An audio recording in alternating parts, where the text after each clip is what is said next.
Dear students, I am Dr. S.S. Desai from Statistics Department. In our last lecture, we have seen meaning and scope of statistics. Today, let us discuss census and sampling methods.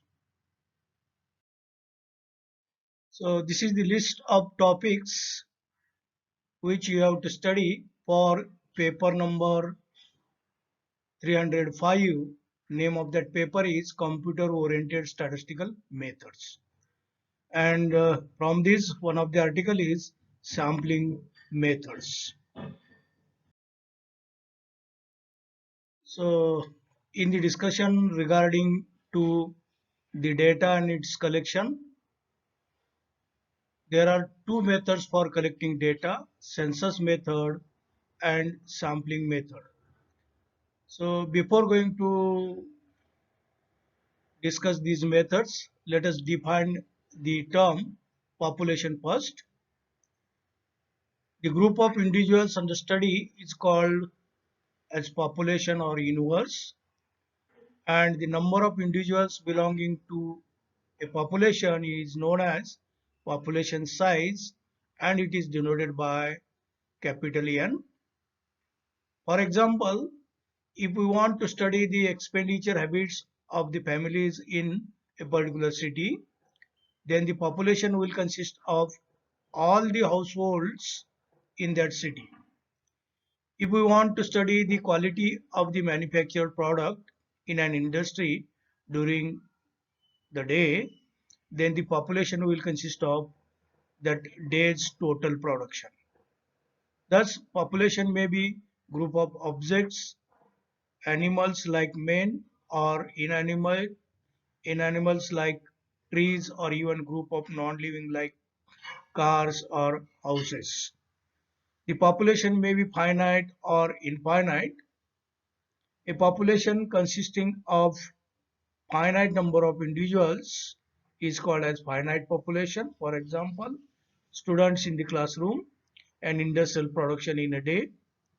On the other hand, a population containing an infinite number of individuals is called as an infinite population. For example, trees in the jungle, stars in the sky, etc. Let us define census method.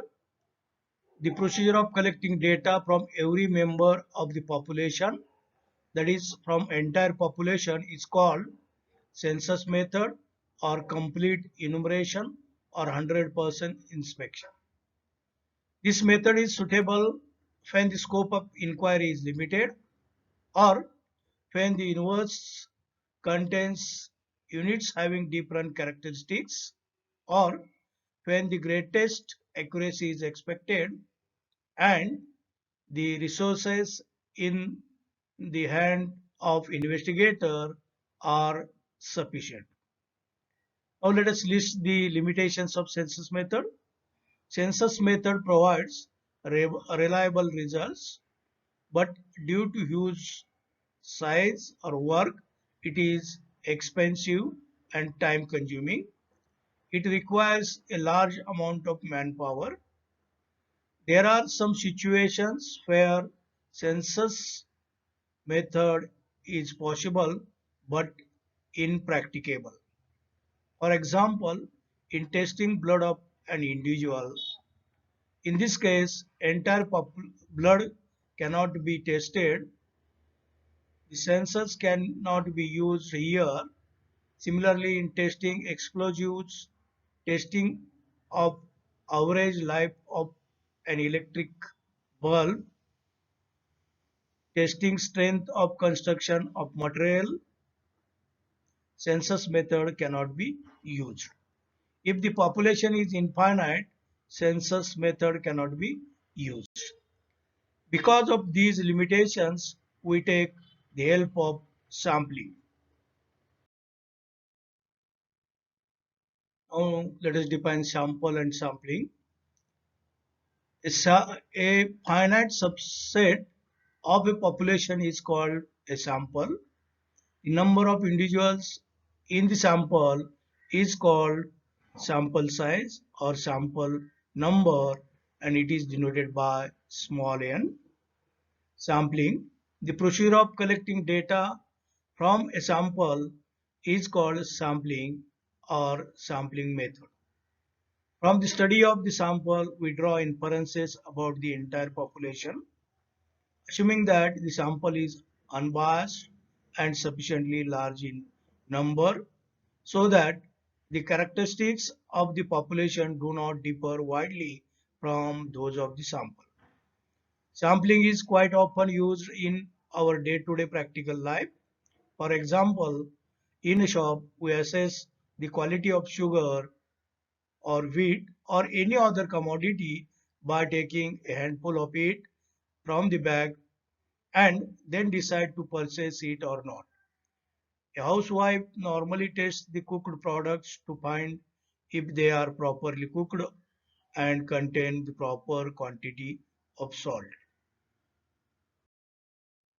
So this is the pictorial representation of the concept of population as well as sample. Now note that the values calculated using the population data are called parameters, and the values calculated from sample data are called as statistic.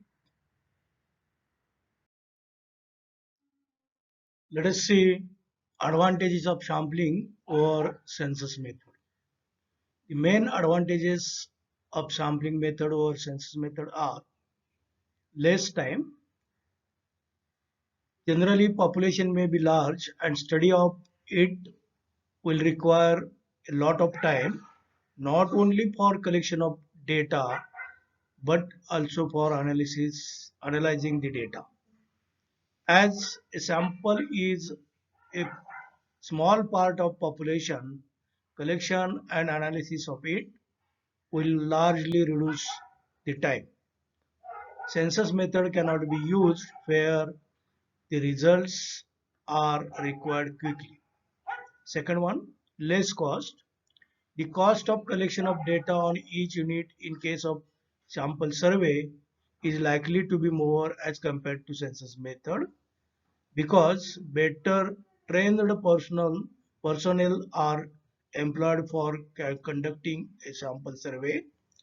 But when it comes to total cost, sample survey is likely to be less expensive as only some selected units are considered in a sample survey. Third one is reliability.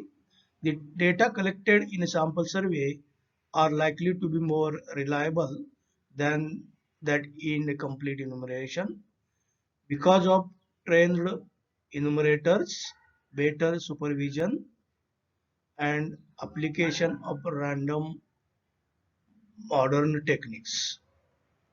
Fourth one is details of information. Due to small size, every member of the sample can be studied carefully and detailed information can be obtained about it. In sample in census method, because of huge size of the population, this becomes very difficult.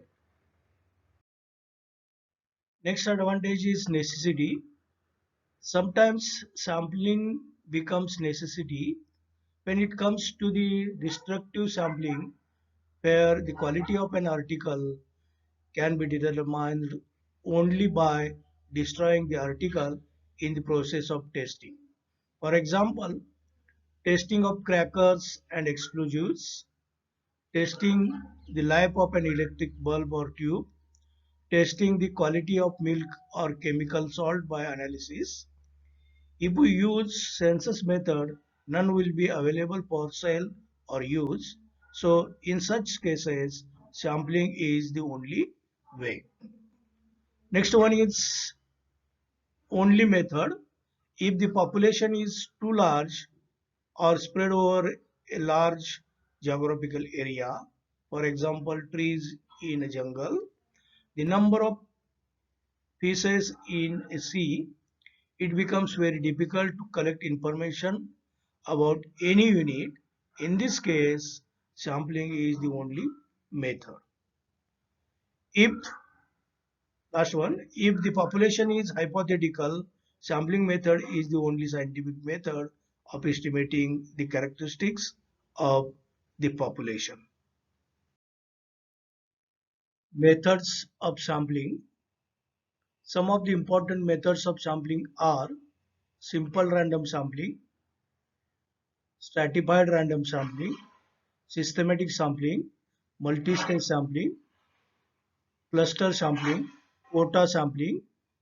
Choice of the method depends upon the information available about the population, nature of data, and the object of inquiry. So we shall discuss only first two methods, simple random sampling and stratified random sampling.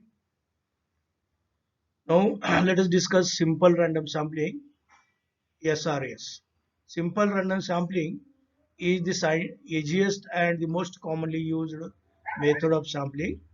In this method, each unit of the population has equal chance, equal to 1 by n, of being selected in the sample.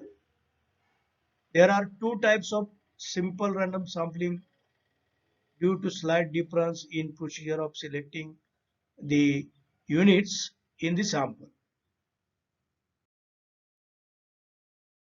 Simple random sampling with replacement, in short SRSWR. In this procedure, the units are drawn one by one from the population in such a way that after each drawing, the selected unit is recorded or studied completely, and then it is returned to the population before the next unit being drawn. In this method, population size remains the same at every draw. This method of sampling is called as simple random sampling with replacement, that is SRSWR. This process is most suitable when the population is finite. One of the serious drawbacks of this method is the same unit may be selected more than one in the sample. Next procedure is simple random sampling without replacement, in short SRSWOR. There is another procedure of selecting units in the sample in which units are selected one by one from the population without replacement. That means the units once drawn are not replaced back to the population. This method of selecting sample is called as simple random sampling without replacement. In this method, population size goes on decreasing at each draw. This process is done when the population is infinitely large. The drawback of selecting same element more than once is overcome in SRSWR. Let n denotes population size and small n denotes sample size. Now let us see the two procedure for selecting sample size small n from the population size capital N. Methods used for random selection in simple random sampling are lottery method. Suppose you want to select n units, small n units out of capital N. In this method, the names or the numbers of all the n members of the population are written on separate n slips, that is pieces of paper of same shape, same size, and same color.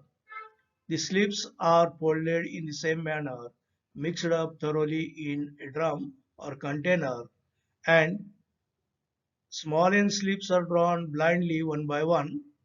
The n members corresponding to the names or numbers on these n slips will form a random sample. This method is used for drawing the prizes of a lottery, so it is called as lottery. There is another method known as method of random numbers. The lottery method described above is time consuming and tedious to use. If the members constituting the population are bulky or heavy or immovable things. In such situation, random sampling is done by using a table of random numbers, which is most practical and inexpensive method of selecting a random sample. In this method, all the units of the population are given numbers from 1 to n. If population size n is less than or equal to 99, then two digital numbers are given like 01, 02 up to 99.